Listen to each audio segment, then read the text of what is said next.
خپل نوم د محمد او یا محمود عالمانو دواړو لیکلی دي چې د مشکات المصابیح د مصنف نوم یا محمد او یا محمود. بهترین په نومونو کې هغه نوم دی چې په هغې کې محمد راځي، ولو که د دې نه مخکې او وروسته بل لفظ وي هېڅ خبره نه ده، خو بهترین نوم په نومونو کې هغه محمد یا احمد یا محمود. مشهور دی په عبدالله باندې و، لکه څنګه چې عمر رضی الله عنه نه راوي د دې حدیث دی، د هغه شهرت په ابو فحص سره لقب د ولی الدین، لکه څنګه چې د عمر فاروق رضی الله تعالی عنه د هغه لقب سو فاروق اعظم. او پرونی ما وضاحت کړو چې فارق معنی څه ده، فاروق معنی څه ده، جدا کون کې د حق او د باطل. د لقب ولی الدین، ولی معنی دوست، دین معنی دین، د دین دوست، ولی الدین یعنی دوستی ډیره د دین سره وه، د ایمانیاتو، د اعمالو، د اخلاقیاتو سره ډیره دوستی وه او ډیره مینه وه. یو بهترین عالم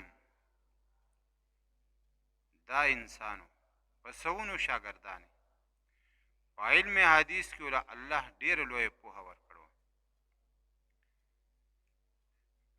د ده د پوهې نه دا پته لګي چې دا کتاب کله ده ولیکو، د دې کتاب شرح شروع شو. د یو کتاب دومره شرح نه دی لیکلی شوي او نه داسې فقیهو عالمانو ته توجه کړده لکه څومره چې دې کتاب کې مظاهر حق، مرقات د ملا لقاري، په عربۍ کې، په اردو کې، پښتو ته هم راووتی، 14 شرح د دې کتاب لیکلی شي او هر یو عجیبه عجیبه انداز کې د دې د مصنف د مشکات المصابیح کوم مصنف دی محمد یا محمود د دې ډیر تعریف کړ دی چې ده ته لوی کمال، لویه پوهه الله په دین کې ورکړې وه. ولی من اولیاء الله المحمود او المحمد، وی دا لوی ولی د الله د ولیانو نه لوی ولی د دې کتاب مصنف. نو د شروع په کم حدیث باندې کړده، انما الاعمال بالنیات، خپل مقصود لرازو چې دار و مدار د ټولو عملونو هغه په نیت سره دی. نیت ستا برابرو تا ته ثواب ملاویږي. دې کې خپل ذکر د یوې خبرې دی چې ام قیس پسې مهاجر ام قیس ده هم هجرت کړ دی مدینه منورې ته تللی، او نور خلک هم راغلي د یو ځای بل ځای نه هغه هم هجرت کړ دی. هغو ته په هجرت باندې جنت ملاویږي، اخرت ملاویږي، او مهاجر ام قیس ته په دغه هجرت یو ځای له تللی، یو کلي کې اوسېږي، هغه ته په دې باندې څه ملاویږي؟ دنیا ملاویږي، ښځه ملاویږي، او نورو ته جنت ملاویږي، ثوابونه ملاویږي. ځای یو دی، سفر یو شان دی، خو نیت جدا جدا دی. داسې انسان دی د الله کور ته راغی، د الله کور کې فریضه ادا کړه، مونځ یې وکړو، بل هم راغی مونځ یې وکړو. ستاسو څه خیال دی دا ټول په ثواب کې برابر دي؟ چرته هم نشي برابر دي. د چا ثواب کم وشي، د چا زیات وشي، او د چا اډو ثواب ونشي. د الله کور ته راشي او ثواب یې ونشي. عجیبه خبره ده. دا دار و مدار ټول په څه دي؟ په نیت سره دي. یو انسان د خپل کوره راووت او راغی د الله کور ته، یاره مونځ دی فرض دی، بس الله فرض کړ دی او پیغمبر ویلی جمع اهتمام کوئ، بس ده ته مانځه ثواب میلاو شو لاړ. بل انسان دی د خپله کوره را روان دی، دروازه یې کولاو کړه. دا ته پته ده چې مونځ په نږدې جومات کې هم کېږي او په لرې کې هم کېږي، خو زه به جمع وکړم، لږ قدمونه به زیات والم، لږ لرې جومات ته به لاړ شم، ثواب به مې ډېر وشي. د ده 2 ثوابونه شو. بیا یې دا سوچ وکړو چې دې جومات ته نه ځم، هغه بل ته ځم، ځکه په هغې کې تعلیم کېږي، د پیغمبر حدیث به هم اورم. 3 ثوابونه شو. څلورم نیت د دا وکړه د کوره راوځي چې زه به مونځ هم وکړم، بیان به هم وورم او د عالمانو سره به کښېنم هم. دا یې 3م ثواب شو. ځکه مولانا رومي وایي صحبت صالح را به صالح کند، صحبت طالح را به طالح کند. د نیکانو سره کېناستې نیک بشي، د بدو خلکو سره کېناستې بد بشي. نو 4م نیت یې دا وکړو چې کېبنم د هغو سره، د دې نه علاوه به ترې نور هم څه خبرې وورم. نو 5م نیت یې د دې وکړو چې خیر دی که ټیم راته میلاو شو، دا تلاوت دلته کور کې هم ثواب دی، خو چې زه د الله کتاب د الله خبرې کوم او د الله په کور کې د هغه سره وکړم، لږ تلاوت به وکړم، 5 ثوابونه شو. حتی کې دا چې شمارې حده پورې دا اراده دې وکړه چې زم فرض مونځ خو فرض دی، خو زه به تحیت المسجد هم وکړم، نو دا بل ثواب شو. 9م ثواب دا اراده یې وکړه چې زه به د الله کور ته ځم، خو ګورئ زه به د دنیا خبرې نه کوم، ځکه الله او د الله رسول دا خبرې منع کړي دي، نو زه به د دنیا خبرې نه کوم، د دې هم نیت وکړو، نو دا بل ثواب شو. او یو انسان راغی سیده ساده فرض، زم فرض مونځ به وکړم راځم، د ده 1 ثواب وشو، د بل 2 ثوابونه وشو. دا ولې؟ دا انما الاعمال بالنیات، عمل دارو مدار هغه په نیت سره دی، چې نیت صاف سوتره نه دی، نیت دې د څو خبرو کړ دی، نو تا ته خو د هغې ثواب میلاویږي، د هغې نه علاوه خو تا ته نور ثواب، د نورو تا نیت نه دی کړی.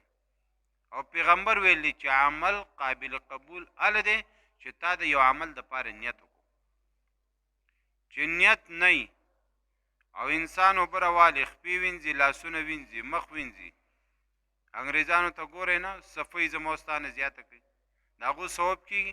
هغوی د مانځه په نیت باندې د اودس کوي، نه لاسونه، خپې، مخ، انګریزان هغه په دې غرض خو نه وینځي، نیت یې خدا نه دی چې زه به یو فریضه ادا کوم، او دغه لاسونه او خپې او مخ ما ته وینځو او موږ ته په هغې باندې جنت میلو شي، ثواب میلو شي. ولې میلو شي؟ زموږ د اراده ده چې اوس زه دا لاسونه وینځم، خپې وینځم، اودس څه ته وایي؟ خو دې ته وایي که نه، لاسونه وینځل، خپې وینځل، مخ وینځل، مسح کول. زه په دې غرض باندې چې زه الله ته ودرېږم، او د الله رسول دا ویلی دي چې تاسو مانځه ته ودرېږئ نو بدن به پاکي، دا د فرایضو دی نه دي، کوم ځای باندې مونځ کوئ هغه به پاکي، نو ته پاکي د دې په دې نیت راولي، او هغه پاکي د دې دپاره راولي چې طبیعت مې فریش شي، غسل وکړي، خوشبو ولګئ، وایي چې زما طبیعت فریش شي، زه برابر شم، زه خلکو ته ښکلی ښکارم، خلک راپسې خاندي نه چې مخ یې تور دی، لاسونه یې تور دي، خپې تورې دي، د هغه غرض نیت جدا دی، ستا نیت جدا دی. د دې وجې نه عمر ابن خطاب وایي رضی الله تعالی عنه کله کله داسې وایي سمعت رسول الله صلی الله علیه وسلم، کله وایي قال رسول الله صلی الله علیه وسلم، پیغمبر ویلی دی. عمر وایي رضی الله عنه وایي زما خبره نه ده، پیغمبر ویلی دی چې انما الاعمال بالنیات، دار و مدار د ټولو عملونو هغه په نیت سره دی. د دې حدیث نه عالمانو استنباط د ډېرو مسایلو کړ دی، 57 مسایل هغه د یو حدیث نه استنباط کړ دی. دا خو مونږ چې سرسري د آیات ترجمه وکړو، ځکه مخکې علم نشته، ذالک مبلغهم من العلم، او یا چېرته یو تفسیر وګورو او بیا اوچت کېږو چې بس زه پوهه یم، په قرآن پوه یم، په حدیث پوه یم، او چنده خو وایي د لوټي سر ته وخته کمر وی ما کشمیر ولید.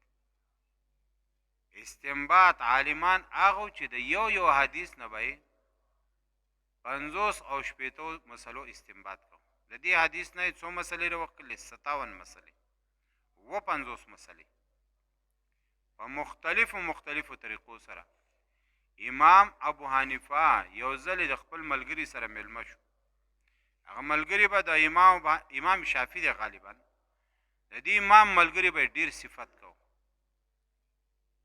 په کور کې یوه لور وه، هغه عالمه وه، پوه وه. هغې ته وی ما به چې تا وی میلمه را روان دی، لورې خوراک تیار کړه.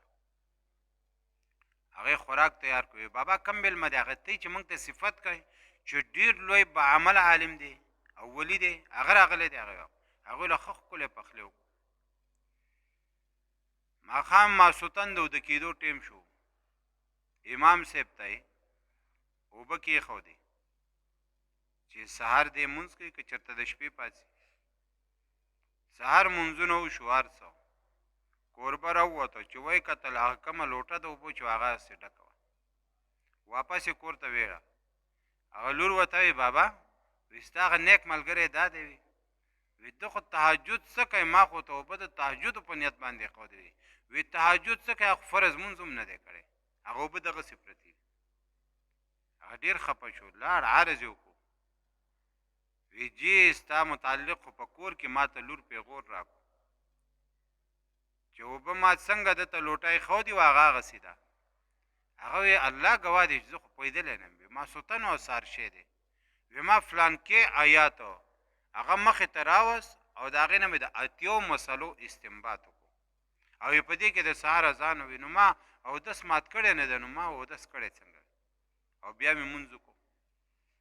عالمان داسې چې هغه یو آیات کې یو حدیث کې ګهره لاړ شي، اتیا مسلې 50 مسلې دا ترې وباسي.